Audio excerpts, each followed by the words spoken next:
Hola, jo sóc Maite i ella és Esther i som clavarieses de la Verge i la Victòria, més conegudes com les fadrines d'Aldaia. I res, nosaltres fem la festa enguany en setembre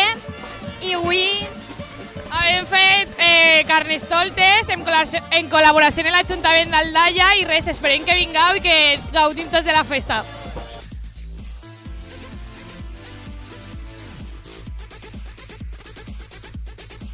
Somos los Clavarios de San Roc, él es Álvaro y yo soy Andrés y estamos ayudando a la organización de la fiesta de la cabalgata de Carnestoltes en el Ayuntamiento y os invitamos a la fiesta en septiembre que organizamos nosotros después de la de las chicas, les padrines.